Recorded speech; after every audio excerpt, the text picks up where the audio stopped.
much of what you do, this outreach, this connection that you make with people, how much of that is a bonus to what you're actually responsible? Like, Echelon doesn't expect all that, right? Well, Echelon has a very unique approach to security. Their tagline is security through community.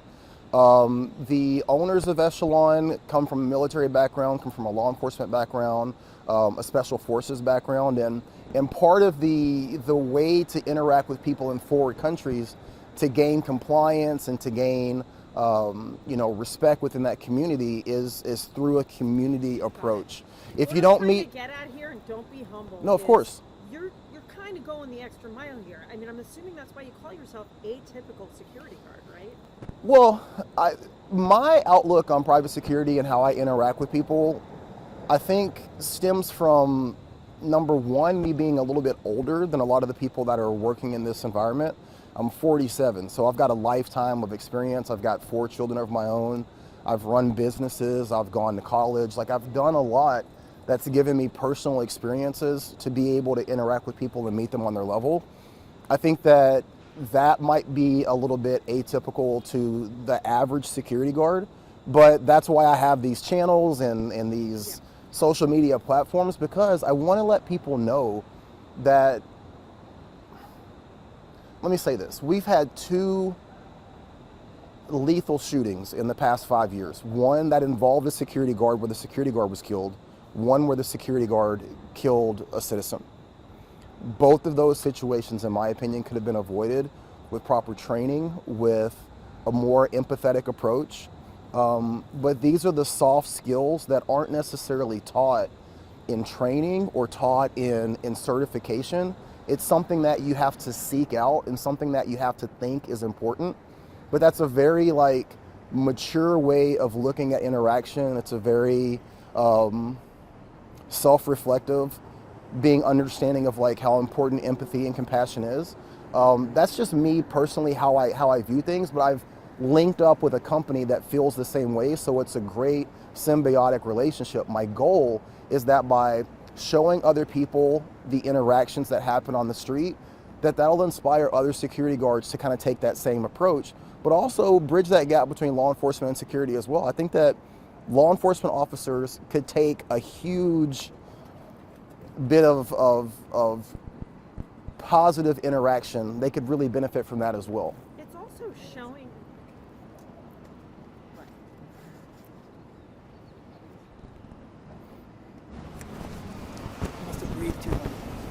It's also showing people, I mean, private security has a bad rap, especially in Portland. I mean, people are going to be surprised to see what you do. Is that why you started the TikTok and the YouTube channel? I started the YouTube channel right when I got into private security in 2020, primarily because I was looking for this type of interaction and I was looking for this type of training, and I couldn't find it. So my initial goal was I was going to start a YouTube channel and document all of my training. When I went to firearms training, I would videotape that. If I took a course in de-escalation, I would videotape that. And then I would share that on the YouTube channel so that other people who were in the same situation would be able to find training in those environments. And ultimately it morphed into me sharing my experiences, me talking to people and interviewing people who are working in security in different areas, and just kind of putting out my brand of security, how I interact with people, and hopefully planting a seed for other people to kind of do the same thing. But again, working for Echelon, I found that there's other officers who have the same outlook, the same approach. And so we've created this awesome team that now I'm a part of, and it's good to be around other people who view it the same way that I view it. Are people often surprised by how you interact with them? I get a lot of initial pushback, I think. I think that people are expecting, you said that the stereotype or the reputation of security is negative. So generally when I have an interaction with someone, and that can be someone who's, living on the street or just, your average everyday person, they kind of expect it to be a negative interaction. And so they expect you to be kind of a jerk. They expect you to be kind of a jerk. They expect you to be unhinged. And so when you're having a conversation like this and you're speaking from a position of of being articulate and being compassionate, empathetic. A lot of times it does kind of catch people by surprise, but it does open up a lot of opportunities to have these kind of conversations. And I can kind of share with people why I'm doing security over law enforcement. I can share with people why it's important to interact in certain ways, and that kind of builds bridges. Well, by far the most impactful thing would have been in 2022, October of 2022, I responded to a homicide in a parking lot of a retail establishment where I was working. And, you know, it just, it was pretty difficult for me because I had never seen something like that before. I responded to gunshots in the parking lot. I get out there and I find that a man has been shot in the head. And it was very graphic, it was very gruesome. But I think what stuck with me the most was, and this is no slight on the emergency response, but the quickness with which this person was taken out of the vehicle and placed on a gurney and just kind of taken out. That really hit me hard, because you kind of go through your life thinking that, you know, you've lived this full life and everybody really cares, and I know your family cares, but at that moment it just didn't seem like anybody cared about this guy. So that was pretty impactful. Seeing people die on the street overdosing, I'm 47 years old. I've never seen that in my life. So working in this environment over the past 5 years, I've seen, you know, 5 to 10 people that have died from overdose. And I'm assuming you carry Narcan. I do. It is something that we're trained to use. How often do you have to use it? I have not had to use it since I've been working for Echelon. I came over to Echelon in October of last year. And that's a good sign. That is a good sign. I was present for one other officer when he was administering Narcan. But yeah, I've been fairly lucky over the last couple of months to not find myself in that situation. Listen, I can get 50 security guards to come to a firearms training course if we were to offer it tomorrow. We're going to bring in Joe, Special Forces guy. He's going to teach you how to tactically reload and do all of these cool things that you see in movies. That's the sexy stuff.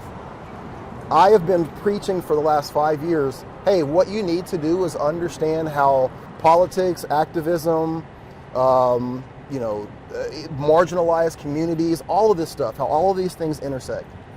And as a security guard, if you're not aware of that, if you're not aware optically of how I come across to a 5'2", 97-pound woman, even though she's doing the wrong thing, she's throwing stuff at a grocery store, she's being belligerent, she's screaming, she's yelling, she's cussing, all of that, unacceptable.